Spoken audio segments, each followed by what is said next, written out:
वज़ीर दिफा ख्वाजा आसिफ का कहना है कि कतर और तुर्की के जरिए अफगानिस्तान से मुज़ाकरात हो रहे हैं। इस्तांबुल में अफगान तालिबान से होने वाली बातचीत के नताइज आज शाम तक नहीं तो कल तक आ जाएंगे। अफगान तालिबान किन शराइत पर अमन चाहते हैं आज के मुज़ाकरात में वाज़ेह होगा। अगर उनकी शराइत हमें समझ आईं तो मुआहदा तरतीब दिया जाएगा। अगर मामला तय नहीं पाते तो हमारी अफगानिस्तान से खुली जंग है। पाक अफगान सरहद पर 4-5 दिन से कोई वाक़या नहीं हुआ है। कतर मुआहदे की 80% पासदारी की जा रही है। भारत प्रॉक्सी जंग अफगानियों के जरिए लड़ रहा है।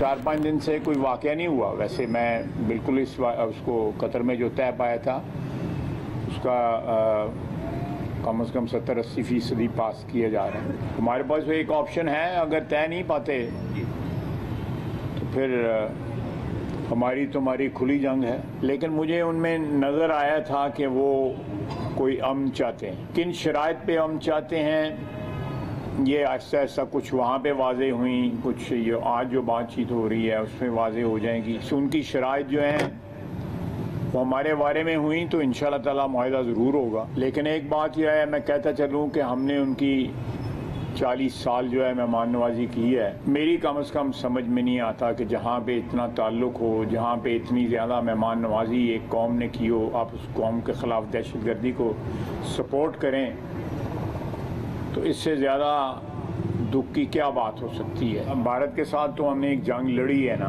अब वो दूसरी प्रॉक्सी जंग जो है ना वो अफगानियों के ज़रिए लड़े। अफगान जो हैं वो भारतीय प्रॉक्सी के तौर पे हमारे खिलाफ जो है कार्रवाइयाँ कर रहे हैं। लेकिन जिनकी वो प्रॉक्सी हैं उनका जो हशर हुआ है अल्लाह ताला के फजल करम से, अल्लाह ताला तकब्बर से बचाए। नहीं होगा तो फिर ठीक है, एंड पे एंड से।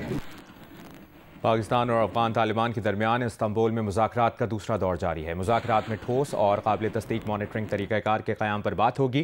तुर्क हुक्काम की मेज़बानी में होने वाले मुज़ाकरात में अफगान वफ़द की क़यादत नायब वज़ीर दाखिला रहमतुल्लाह मुजीब कर रहे हैं।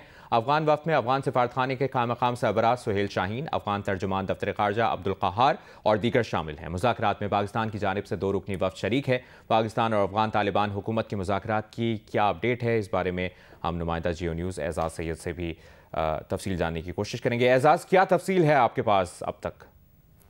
जी, इस वक्त हमारे पास तो तफसील ये है कि दोनों मुल्कों के दरमियान मुज़ाकरात हो रहे हैं। अंदर की कहानी क्या है अभी तक उसकी तफसीलात हमारे पास अंदरूनी कहानी की नहीं है।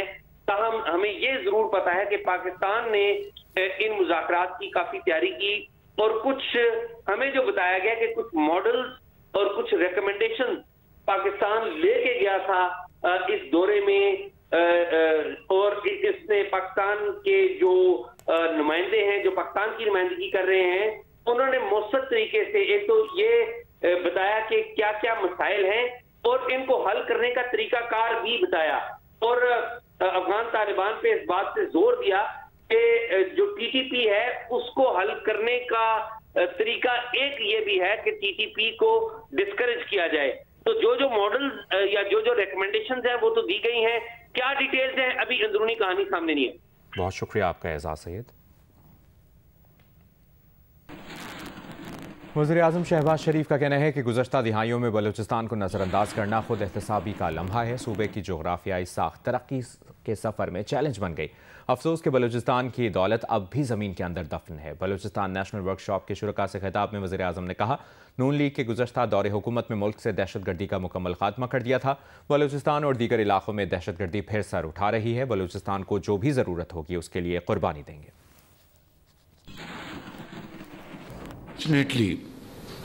What has happened in the last few years, rather spanning over more than a decade, is something, a matter of self-introspection. क्या ऐसी बात हुई कि हम में फिर फासले पैदा हुए, शिकायत पैदा हुई, गिले पैदा हुए। हालांकि पाकिस्तान में दहशतगर्दी का 2018 में मुकम्मल खात्मा हो चुका था। मेरे भाई और बहनों, ये है वो जो एक चुपता हुआ सवाल जिसका हमें आज जवाब तलाश करना है। Back in 2010, new NFC award was under discussion. The demand from Nawab Raisani is that unless 100% financial resources are added to Balochistan's share, we will not accept NFC award. I said, Punjab is ready to contribute whatever amount is required to meet my brother Aslam Raisani's demand. And this is what we call true spirit of a federation. Islamabad में बिलावल भुट्टो जरदारी की ज़ेर सदारत peoples party Azad Kashmir की पार्लिमानी party का इजलास हुआ है। इसकी तफसील जानेंगे नुमाइंदा जियो न्यूज़ शिराज गर्देजी से। शिराज, क्या बात हुई इस इजलास में? जी, जरदारी हाउस इस्लामाबाद में पीपल्स पार्टी आज़ाद कश्मीर का जो इंतजाम इजलास था वो इख्तिताम पजीर हो गया है। इजलास में जो मौजूदा वज़ीर आज़म हैं चौधरी अनवर अल हक, उनकी तब्दीली पर मशावरत की गई है और जो उनके खिलाफ तहरीक अदम अतमाद लाने पर भी इत्तफाक कर लिया गया है। जरा ये कह रहे हैं और वज़ीर आज़म के खिलाफ अदम अतमाद के लिए जो पीपल्स पार्टी की नंबर गेम है वो भी मुकम्मल है।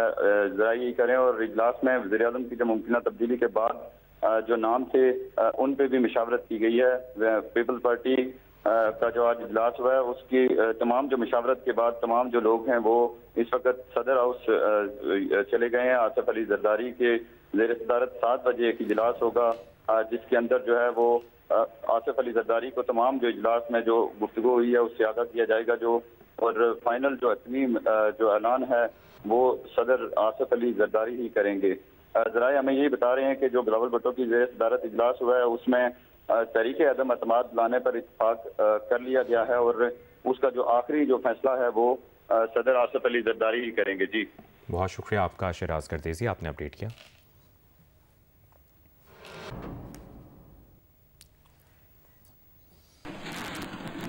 पीपल्स पार्टी के रहनुमा कमर जमान कायरा ने कहा है कि पार्लिमानी पार्टी इजलास में इब्तदाई मुशावरत की गई। नून लीग ने आज़ाद कश्मीर में अपोजिशन में बैठने के फैसले से बाज़ाब्ता आगाह नहीं किया है। में मुशावरत हो गई है। अब सदर साहब के साथ क्योंकि वो हमारे सरबराह हैं, बड़े हैं, लिहाजा उनसे मुशावरत के लिए मज़ीद वक्त रखा गया है। जहाँ सियासी क़यादत के साथ मीटिंग होती है, मुशावरतें होती हैं, तो वह सारी डिस्कशंस होती हैं। उन डिस्कशंस को यहाँ अभी ओपन करना इसलिए मुनासिब नहीं है कि अभी फाइनल एक मीटिंग आज होगी, उसके बाद फिर आपके साथ सारा शेयर करेंगे। जब भी हुकूमत बनाई जाती है, नंबर होते हैं तो हुकूमत के लिए कोशिश होती है। हमने सुना है मीडिया के ज़रिए कि नून लीग ने अपना कोई फ़ैसला कर लिया है और वो कहते हैं कि हम अपोजिशन में बैठेंगे।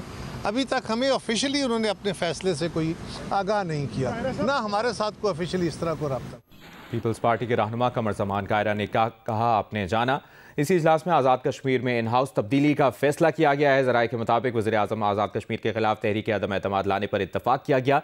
आज़ाद कश्मीर में हुकूमत साजी से मुतालिक हतमी फैसला सदर आसिफ अली जरदारी करेंगे।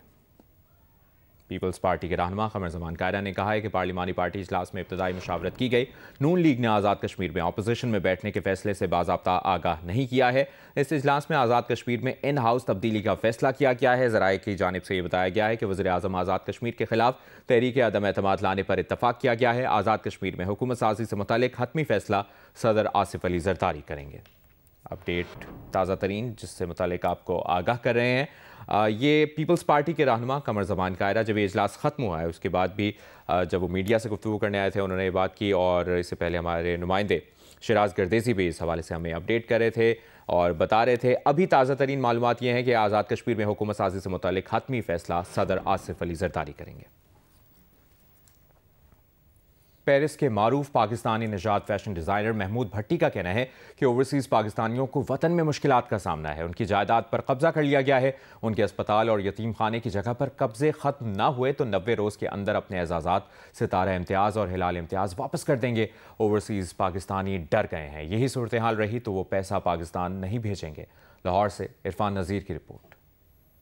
महमूद भट्टी ने लाहौर प्रेस क्लब में मीडिया से गुफ्तगू में कहा कि हम मेहनत करके पाकिस्तान पैसा भेजते हैं। जिस अस्पताल पर कब्जा किया गया उस अस्पताल का मेन शेयर होल्डर हूँ, लेकिन सीओ ने इस पर कब्जा कर लिया। हुकूमत से अपील करता हूँ मेरे साथ ज़्यादती का अजाला किया जाए। हॉस्पिटल लाहौर में बनाया, उसको बनाने वाला मैं हूँ, उसका मेन शेयर होल्डर मैं हूँ, लेकिन यहाँ पे ये बहुत बड़ी मुसीबत है, यहाँ पे कब्जे होते हैं। एक हॉस्पिटल की टर्नओवर जो 1 अरब पता नहीं 20 करोड़ की साल की टर्नओवर है, उसका प्रॉफिट शो हो रहा है 2 करोड़। मतलब इसका मतलब है कोई चक्कर है। जो एसएसपी कंपनियों को देखती है वो अपना इंस्पेक्टर बैठाएं, वो इंस्पेक्टर बैठाने लगे हैं। माशाल्लाह हमारा अदालतें जो है ना, अदालती सिस्टम जाके स्टे आर्डर उसका कुछ नहीं महमूद भट्टी साहब कर सकते, वो स्टे आर्डर पे ही सारी उम्र चलती रहेगी। महमूद भट्टी ने कहा, मैंने यतीम खाने के लिए जगह खरीदी, इस पर भी कब्जा हो चुका है। कानून के मुताबिक 90 रोज़ में फैसला होना है, लेकिन 5 साल से अदालतों के धक्के खा रहा हूँ। इस मुल्क का अदालती निज़ाम दुरुस्त नहीं है, हम इस मुल्क में FIR भी दर्ज नहीं करा सकते। एक मरबा मेरी ज़मीन कब्जे पे आ गई, मेरी माँ के नाम पे यतीमखाना बनना था, मेरे नाम पे नहीं बनना था। उस ज़मीन मैंने ली थी, उस पर कब्जा हो गया। 5 साल हो गए हैं मैं अदालतों के चक्कर लगाता रहा। अगर आपने 90 दिन में मेरी ये फ़ैसले अदालतों में ना हुए तो मैंने आपके सितारे इम्तियाज़, हलाल इम्तियाज़ ऐसे करके वापस दे देने। मुझे किसी चीज़ की कोई ज़रूरत नहीं। मुझे ये भी पता है इन्होंने मुझे मरवाना भी है, मुझे 100% श्योर है, लेकिन मैं डरता नहीं किसी से। महमूद भट्टी का कहना था कि मेरी ज़िंदगी को ख़तरा है, लेकिन मैं डरता नहीं हूँ। इस मुल्क में इंसाफ हो तो हालात बदल सकते हैं। मुझे इंसाफ ना मिला तो पैसा लेकर बाहर चला जाऊँगा। कैमरामैन रिजवान भट्ट के साथ इरफान नज़ीर, जियो न्यूज़, लाहौर। कराची में SIU की हिरासत में मुबैना तशद्दुद से नौजवान की हलाकत का मुकदमा सरकार की मुद्दत में सदर थाने में दर्ज कर लिया गया। मुकदमे में 6 अहलकारों को नामजद किया गया है। नौजवान इरफान के अहल खाना सोहराब गोड ईदी सरखाने लाश रखकर एहतजाज कर रहे हैं। सोहराब गोड से नागन चुरंगी जाने वाली शाहराह ट्रैफिक के लिए बंद होने से गाड़ियों की कतारें लग गईं। मुजाहिरीन का कहना है कि पुलिस की मुद्दत में FIR दर्ज की गई है, जिसे हम नहीं मानते।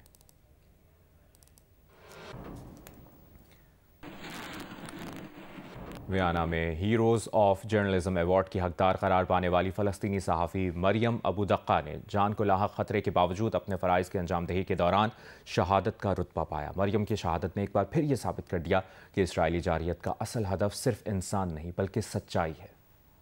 वियना में मुनक़्क़दा तकरीब में दुनिया भर से आए सहाफ़ियों के दरमियान जब इस साल के हीरोज़ ऑफ जर्नलिज्म अवार्ड के लिए मरियम अबू दक्का का नाम पुकारा गया तो मरियम तो ये अवार्ड लेने के लिए तकरीब में मौजूद नहीं थीं, लेकिन इस तकरीब में मौजूद हर दिल ने उनकी मौजूदगी महसूस की। इंटरनेशनल प्रेस इंस्टीट्यूट की जानिब से हर साल ये अवार्ड इंतहाई ख़तरनाक हालात में जबर या जंग के मौके पर सच्चाई सामने लाने की खातिर अपनी जान खतरे में डालकर हक़ाइक़ रिपोर्ट करने वाले सहाफ़ियों को दिया जाता है। मरियम अबू दक्का ने कैमरे को अपनी आँख, कलम को अपनी ज़बान और सच्चाई को अपना ईमान बनाया। वह इन फ़लस्तीनी सहाफ़ियों में थीं जिन्होंने बारूद के बादलों में छुपा सच दुनिया तक पहुँचाने के लिए सर धड़ की बाजी लगा दी। 25 अगस्त 2025 एक ऐसा ही दिन था जब मरियम गजा की तबाही की वो दास्तानें सुना रही थीं जिन्हें ताकतवर इसराइल छुपाने पर तुला था। खान यूनुस के नासिर मेडिकल कॉम्प्लेक्स पर इसराइली फ़िज़ाई हमले के बाद धुएं और चीखों का तूफ़ान थमा तो मरियम अबू दक्का भी उन 16 अफराद के साथ शहीद हो चुकी थीं जिनमें 5 सहाफ़ी भी शामिल थे। वियना में मरियम अबू दक्का को मिलने वाला अवार्ड इस बात का सबूत है कि जब तक हक़ की तलाश बाकी रहेगी, हक़ की तलाश में जान का नजराना पेश करने वाले सहाफ़ियों का नाम भी जिंदा रहेगा।